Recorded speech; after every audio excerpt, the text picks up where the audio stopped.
Hello. Hello. My name is Vignesh. I am from Oriental College. I am staying at Chittagam. मेरा पहला सवाल ये है कि अगर जब अल्लाह एक ही है तो फिर मेरे जो बैकग्राउंड है वो सब मुसलमान भाई है, मैं अकेला हिंदू हूँ, तो I request the sound people, please. मेरी दरखास्त है साउंड वाले से साउंड जरा क्लियर कीजिए. Please see to it that the microphone is clear.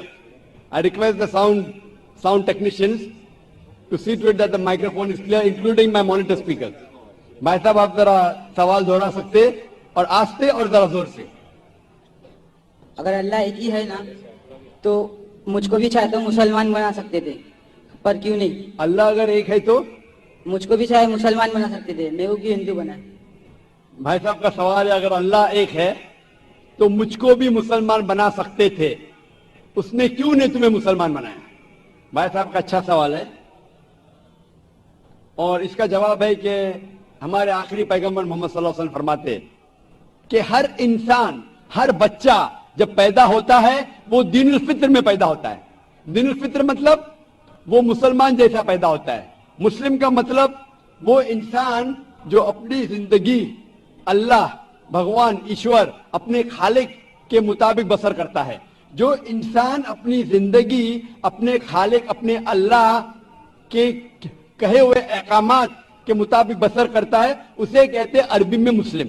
तो हर इंसान जब पैदा होता है, चाहे हिंदू खानदान में पैदा हो या ईसाई खानदान में या यहूदी खानदान में या मुस्लिम खानदान में, कोई भी खानदान में पैदा होता है, वो पैदा होता है मुसलमान जैसा.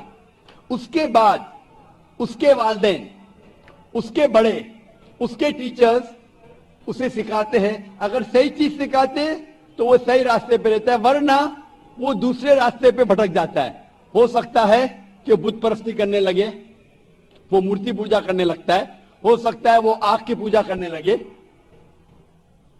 इसीलिए अगर कोई गैर मुस्लिम मुस्लिम बनता है, उर्दू में अक्सर कहते हैं नो मुस्लिम, जो गलत है. अंग्रेजी में कहते हैं convert. Convert means going from one track to the other which is wrong.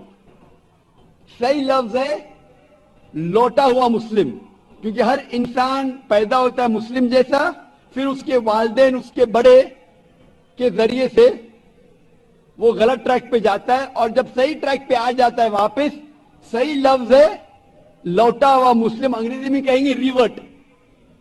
अक्सर हम कहते हैं नौ मुस्लिम, जो इस्लामी तालीमात के मुताबिक गलत है. सही लफ्ज होना चाहिए लौटा हुआ मुस्लिम, रिवर्ट. और आपका सवाल था कि अल्लाह ने तुम्हें मुस्लिम क्यों नहीं बनाया? अल्लाह ने तुम्हें मुस्लिम ही बनाया. हो सकता है कि बचपन में आपके बड़े, आपके वालिदैन, आपके टीचर आपको सही रास्ता नहीं दिखा सके और आप गलत रास्ते पे गए, लेकिन इसके बावजूद आप अल्लाह को दोषी नहीं ठहरा सकते. आप ये पूछ सकते कि अल्लाह ने क्यों मुझे हिंदू खानदान में पैदा किया? अगर मुस्लिम खानदान में पैदा किया होता, हो सकता है कि मैं मुसलमान होता. अल्लाह ताला फरमाते हैं कुरान मजीद में, सूरह फुरकान में, सूरह नंबर 25, कि अल्लाह अगर चाहे तो सारे इंसानों को मुसलमान बना सकता है. लेकिन फिर टेस्ट क्या है? अगर टीचर चाहे तो सारे स्टूडेंट को पास कर सकता है, लेकिन टेस्ट क्या? टेस्ट वो होता है क्या टीचर सही तालीम देने के बाद इम्तिहान लेता है. जो आदमी सही जवाब देता है वो पास होता है, जो गलत देता है फेल होता है. तो अल्लाह ताला ने सारे इंसानों को अपना आखिरी पैगाम दे चुका है कुरान मजीद. उसके बाद अगर इंसान उस पर अमल करते तो पास होते, अमल नहीं करते तो फेल होते. और अगर आप अल्लाह से कंप्लेन करेंगे कि क्यों मुझे हिंदू खानदान में पैदा किया, तो अल्लाह ताला फरमाते कि आप किधर भी पैदा हो, चाहे मुसलमान खानदान में या हिंदू खानदान में, ये कहना कि हर इंसान जो मुस्लिम खानदान में पैदा होता है जन्नत में जाएगा, बिल्कुल गलत है. सिर्फ मुसलमान खानदान में पैदा होने के बाद और मुस्लिम नाम रखने से इंसान जन्नत में नहीं जाता है. जन्नत में जाने के लिए एक अल्लाह में मानने के अलावा, अल्लाह के रसूल में मानने के अलावा उनके अहकामात पे अमल करना चाहिए. हर मुस्लिम अमल तो नहीं करता है, तो हर इंसान जो मुस्लिम खानदान में जाएगा, जो मुस्लिम खानदान में पैदा होता है, वो जन्नत में नहीं जाएगा. لیکن اللہ تعالیٰ یہ فرماتے ہیں کہ ہر انسان کو سورہ فصلت میں سورہ نمبر 41 آیت نمبر 53 اللہ تعالیٰ فرماتے سنوریم آیاتنا فی الآفاق وفی انفسہم حتی یتبین انہ الحق، کہ بہت جلدی ہم آپ کو اپنی نشانیاں دکھائیں گے۔ اللہ تعالیٰ فرما رہے انسانوں سے کہ جلد ہم آپ کو ہماری نشانیاں دکھائیں گے ہورائزنز میں، تاکہ آپ پہ واضح ہو جائے کیا حق ہے، کیا اللہ ایک ہے، اللہ کے علاوہ کوئی معبود نہیں۔ لیکن حق ظاہر ہونے کے بعد ہر انسان اس پہ عمل کرنا ضروری نہیں۔ وہ سوچنے لگے، وہ انسان سوچ سکتا ہے کہ اگر میں اسلام قبول کروں تو ہو سکتا ہے کہ میرے دوست مجھے چھوڑ دیں گے، ہو سکتا ہے کہ میرے والدین مجھے جائیداد سے دخل کر دیں گے، ہو سکتا ہے کہ مجھے میرے تجارت میں نقصان ہو۔ تو یہ سب چیزیں انسان کو بہت بار بھٹکاتی ہے اور حق قبول کرنے سے روکتی ہے۔ لیکن آخرت کے دن کے اوپر آپ یہ اللہ سے کمپلین نہیں کر سکیں گے کہ مجھے کسی نے بھی اسلام کے بارے میں نہیں کہا۔ اسی لیے قرآن مجید میں لکھا گیا ہے سورہ انعام میں سورہ نمبر 6 آیت نمبر 158 کہ اس دن، آخرت کے دن، اگر آپ کہیں گے کہ میرے والدین بت پرست تھے، مورتی پوجا کرتے تھے، اسی لیے میں کر رہا ہوں، تو اللہ تعالیٰ فرمائے گا یہ بہانہ نہیں چلے گا، کیونکہ اللہ تعالیٰ خود ہر انسان کے دل میں واضح کر دیتا ہے حق کیا ہے، اور واضح کرنے کے بعد آپ کے پاس کوئی شکایت کا موقع نہیں رہے گا۔ اور آپ کو بھی، آپ آج اس مجلس میں آ چکے ہیں اور میں نے لاکھوں لوگ کے سامنے آپ کو واضح کیا ہے کہ خدا ایک ہے، اس کے علاوہ کوئی معبود نہیں، اور محمد صلی اللہ علیہ وسلم اس کے آخری پیغمبر ہے۔ اگر آج آپ اس بات کو نہیں مانیں گے تو کل آپ یہ کمپلین نہیں کر سکیں گے، آپ شکایت نہیں کر سکیں گے اللہ سے کہ مجھے پتا نہیں تھا۔ باقی لوگ کر سکیں گے کہ نہیں، وہ بعد میں دیکھا جائے گا۔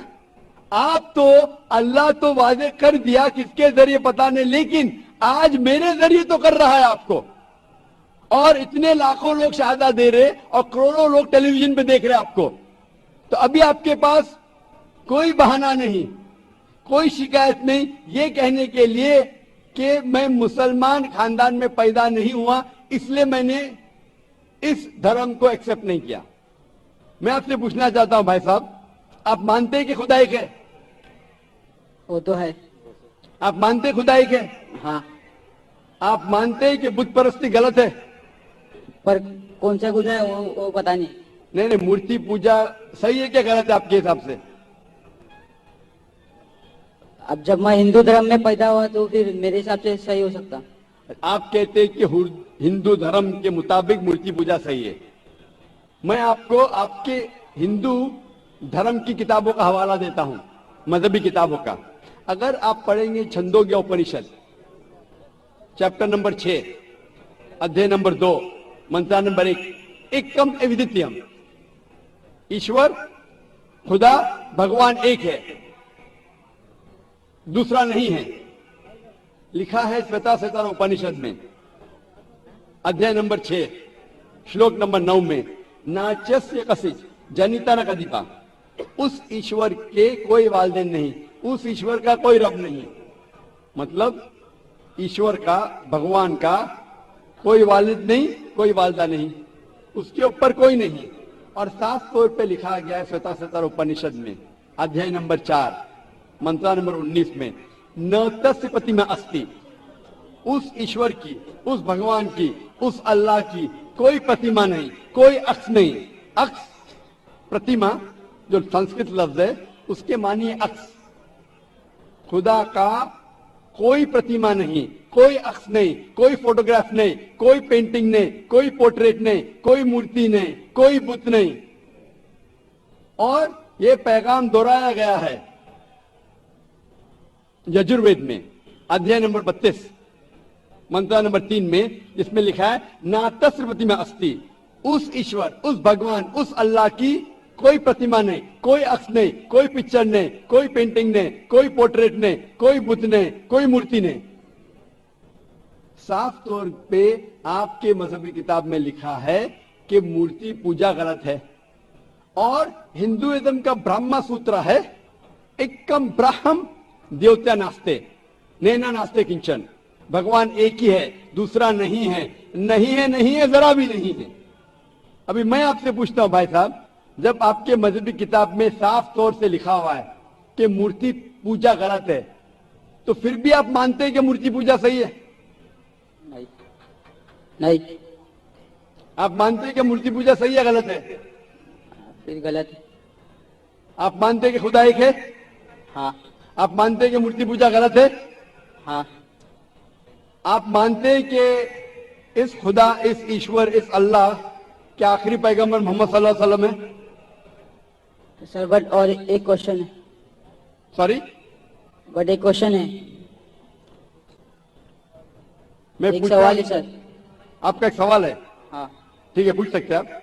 अगर मैं मुसलमान बन गया और ऐसा ही तो इंसान को भूत ही भड़काता ना, जिस अगर आप मुसलमान बन गए तो इंसान को तो भूत ही भड़काता ना, आपकी आवाज जरा साफ नहीं आ रही। शैतान ही भड़काता ना इंसान को। आप अगर मुसलमान बन गए तो वो नहीं, इंसान को तो शैतान ही भड़काता ना। इंसान को शैतान भड़काता है। हाँ, तो अगर मैं मुसलमान बन गया और गलत काम किया तो मेरे वास्ते मुसलमान का नाम खराब हुआ, तो अल्लाह क्या मुझको माफ करेंगे? भाई साहब का सवाल जो समझ में आ रहा है मुझे, मैं दरखास्त करूंगा ऑडियो टेक्नीशियन से, अगर मैं मॉनिटर स्पीकर को साफ कर सके। ऑडियंस को साफ सुनने में आ रहा है, मुझे सुनने में नहीं आ रहा है क्योंकि मेन स्पीकर आपके तरफ है। तो मैं रिक्वेस्ट करूंगा ऑडियो टेक्नीशियन से कि अगर जो मॉनिटर स्पीकर है उसे साफ करे। भाई साहब का सवाल है, क्या इंसान को अक्सर शैतान भड़काता है? अगर मैं मुसलमान बन गया और शैतान मुझे भड़काया और मैं गलत काम किया तो क्या अल्लाह ताला मुझे माफ करेगा? भाई साहब का अच्छा सवाल है कि अगर वो इस्लाम कबूल किया और शैतान ने भड़काया, उसने गलत काम किया, तो क्या अल्लाह माफ करेगा? दो चीजें हैं, एक इंसान है जो इस्लाम कबूल ही नहीं करता है। जो इंसान इस्लाम कबूल ही नहीं करता, नहीं मानता कि खुदा एक है, बुत परस्ती करता है, अल्लाह के आखिरी पैगंबर मोहम्मद सल्लल्लाहु अलैहि वसल्लम नहीं मानता है, उसके लिए 100% वो जन्नत में नहीं जा सकता है, 100%, क्योंकि वो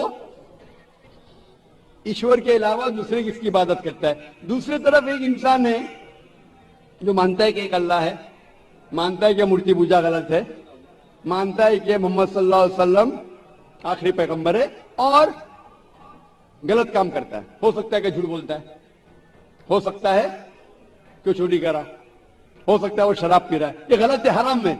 लेकिन फिर भी अगर वो बुत परस्ती नहीं करता है, अल्लाह ताला फरमाते हैं सूरह निसा में सूरह नंबर 4 आयत नंबर 48 में, और सूरह निसा सूरह नंबर 4 आयत नंबर 116 में कि अल्लाह अगर चाहे तो आपके कोई भी गुनाह को माफ कर सकता है, लेकिन शिर्क को कभी नहीं माफ करेंगे। तो शिर्क के अलावा, बुत परस्ती के अलावा, मूर्ति पूजा के अलावा अगर आप दूसरे गुनाह करेंगे तो अल्लाह ताला माफ कर सकता है, आपके फिर भी चांसेस है कि आप जन्नत में जा सकते हैं। लेकिन अगर बुत परस्ती करते हुए आप मरेंगे तो आपको जन्नत में जाने के कोई भी चांस नहीं है। इसीलिए अल्लाह ताला फरमाते हैं कि जब मेरे बंदे सारे दिन गुनाह करते हैं, गलत काम करते हैं, लेकिन जब रात को तौबा करते हैं तो मैं उन्हें माफ कर लेता हूं। मेरे बंदे अगर रात को गुनाह करते हैं और दिन में तौबा करते हैं तो मैं उन्हें माफ कर लेता हूं, क्योंकि अल्लाह सुब्हानहू व तआला रहमान और रहीम है, वो रहमत वाला है और करम करने वाला है। आप अगर गलतियां करेंगे, अगर शैतान भड़काएगा तो पढ़ो औज़ु बिल्लाहि मिनश शैतानिर रजीम। जब आपको पता चलेगा आपने गलती की, अल्लाह से तौबा करो, दुआ करो कि फिर से वो चीज नहीं करेंगे, और अच्छी नीयत से फिर से अल्लाह की तरफ पलटते, अल्लाह ताला माफ करेगा। फिर से आप बुरा करेंगे, फिर से माफी मांगो, अल्लाह रहमान और रहीम है। जब भी माफी मांगो सच्चे दिल से मांगो, इंशाअल्लाह अल्लाह आपको माफ करेगा। اور اگر آپ بت پرستی سے دور ہے یہ سب سے بڑا گناہ ہے تو آپ کے ہائی چانسز ہے کہ آپ جنت میں جائیں گے. تو ابھی میں آپ سے پوچھنا چاہتا ہوں ہاں سر ایک سیکنڈ سر کیا قرآن میں لکھا ہے نا شراب حرام ہے جی ہاں تو جب سگریٹ بھی حرام ہوگا سگریٹ بھی پینا حرام ہے قرآن میں نہیں لکھا ہے لیکن حرام ہے. اچھا یہی پوچھنا چاہتا کیونکہ ہمارے یہاں جو ایک سکتر مسجد میں جماعتی آتے وہ بھی سگریٹ پی لیتے. شراب پینا تو صاف طور پہ کہا گیا ہے قرآن مجید میں سورہ مائدہ سورہ 5 آیت نمبر 90 میں کہ حرام ہے. لیکن سگریٹ پینا قرآن مجید میں اس کا ذکر آتا ہے سورہ بقرہ میں سورہ نمبر 2 آیت نمبر 195 کہ اپنے ہاتھ سے اپنا خود قتل مت کرو یعنی سوسائڈ مت کرو. آج کی سائنس کہتی ہے کہ ٹبیکو کی وجہ سے سگریٹ پینے کی وجہ سے ہر سال ورلڈ ہیلتھ آرگنائزیشن کہتی ہے ہر سال 40 لاکھ لوگ مرتے ہیں صرف سگریٹ پینے کی وجہ سے. دنیا میں دوسرے نمبر پہ آتا ہے شراب کے بعد تو سب سے زیادہ موت ہوتی ہے کوئی چیز پینے یا کھانے کی وجہ سے وہ ہے سگریٹ. تو کیونکہ پہلے لوگ کو پتا نہیں تھے کہ سگریٹ از سلو پوائزننگ تو کئی علماء کہتے تھے مکروہ ہے. آج 400 سے زیادہ فتوے ہیں سعودی میں ایجپٹ میں جو کہا گیا ہے کہ سگریٹ پینا حرام ہے. ابھی جو لوگوں کو لت لگ گئی ہے ہم اللہ سے دعا کرتے کہ اللہ انہیں ہدایت دے. لیکن اگر کوئی مسلمان غلط کر رہا ہے اس کا مطلب نہیں کہ آپ کو بھی کرنا چاہیے. ہم دعا کریں گے کہ ان مسلمان کو اللہ تعالیٰ طاقت دے کیا یہ بری لت سے انہیں نجات ملے. میں آپ سے پوچھنا چاہتا ہوں کیا آپ مانتے کہ خدا ایک ہے؟ ہاں آپ مانتے بت پرستی غلط ہے؟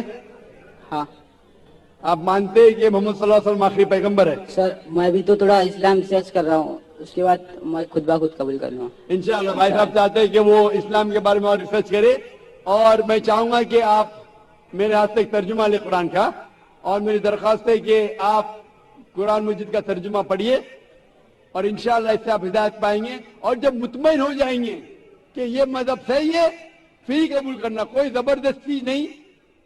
آپ جب مطمئن ہو جائیں گے کہ یہ اسلام یہ قرآن میں صحیح باتیں لکھی ہے یہ سب سے بہترین مذہب ہے پھر آپ قبول کیجئے. میں درخواست کروں گا کہ آپ سٹیج پہ آ کے انشاءاللہ قرآن مجید کا نسخہ مجھ سے لے سکتے ہیں.